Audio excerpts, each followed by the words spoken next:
কুমিল্লার নাঙ্গলকোটে এক সড়কে 4টি ব্রিজের কাজ ধীর গতিতে চলায় জনদুর্ভোগ চরম আকার ধারণ করেছে। উপজেলার ঢালুয়া মন্নারা চৌকুড়ি সাতবাড়িয়া সড়কের চৌকুড়ি নাইয়ারা সাতবাড়িয়া উত্তর ও সাতবাড়িয়া সরকারি প্রাথমিক বিদ্যালয় এলাকায় ব্রিজগুলো। সাতবাড়িয়া উত্তরপাড়া মসজিদের পাশে ব্রিজের কাজ ফেলে রেখে পালিয়েছে ঠিকাদার। গত বছর 4টি ব্রিজ নির্মাণ কাজ শুরু করেন এলজিইডি, কিন্তু এখন পর্যন্ত 20% কাজ শেষ করে ঠিকাদারি প্রতিষ্ঠান। এতে করে ডাকাতিয়া নদীর পাশে ব্রিজ নির্মাণ কাজের জন্য অস্থায়ীভাবে নিম্নমানের মাটির রাস্তা নির্মাণ করা হয়। এতে বর্ষার আগে বিলীন হয়ে যাবে কাঁচা রাস্তা। সড়কটি দিয়ে সিএনজি ও অটোরিকশা চলাচল করে। অসুস্থ রোগীদেরকে সময় মতো হাসপাতালে আনতে না পারলে ঘটবে বড় ধরনের দুর্ঘটনা। সড়কটি পার্শ্ববর্তী 14 গ্রাম উপজেলার গুণবতীর সাথে সংযুক্ত। এছাড়াও চৌকুড়ি মাদ্রাসা স্কুল ও সাতবাড়িয়া সরকারি প্রাথমিক বিদ্যালয়ের শিক্ষার্থীরা এসব ব্রিজ দিয়ে চলাচল করে। তাই বর্ষার আগে ব্রিজ নির্মাণ না হলে যোগাযোগ ব্যবস্থা বন্ধ হয়ে যাবে। ডাকাতিয়া নদীর পানি ঢুকে বিলীন হতে পারে কয়েকটি গ্রাম। এতে করে বন্যার আশঙ্কায় আশেপাশের গ্রামবাসী। স্থানীয়দের দাবি, বর্ষার আগে ব্রিজগুলোর নির্মাণ কাজ সমাপ্ত করার। নাইয়ারা গ্রামের মীর হোসেন বলেন, 4টি ব্রিজ ডাকাতিয়া নদীর বাইপাস খালের পাশে এলজিইডি সড়কে। যখন ব্রিজটি ভাঙা হয়েছে তখন বিকল্প একটি নিম্নমানের কাঁচা রাস্তা নির্মাণ করেছে, কিন্তু ব্রিজের কাজ অনেক ধীর গতিতে চলছে।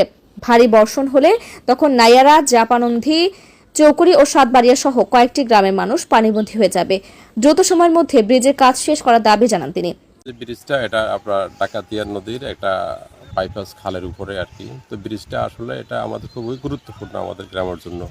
এখানে যখন ব্রিজ ছিল না তখন আমরা বাঁশের সাঁকো দিয়ে করছি। এরপরে যখন ব্রিজ হয়েছে, ব্রিজ ভাঙে যাওয়ার পরে আমরা নিজেরা স্বেচ্ছাশ্রম দিয়ে আমরা গাছের ফাইল দিয়ে আমরা এটা মেরামত করে আমরা এটা করছি। প্রতি বছর আমরা এটা মেরামত করতাম, মেরামত করে আমরা এখানে চলাফেরা করতাম। কারণ আমাদের এখানে 100 জন ছাত্রছাত্রী এখানে স্কুলে পড়ে, চৌকুড়ি হাই স্কুলে পড়ে।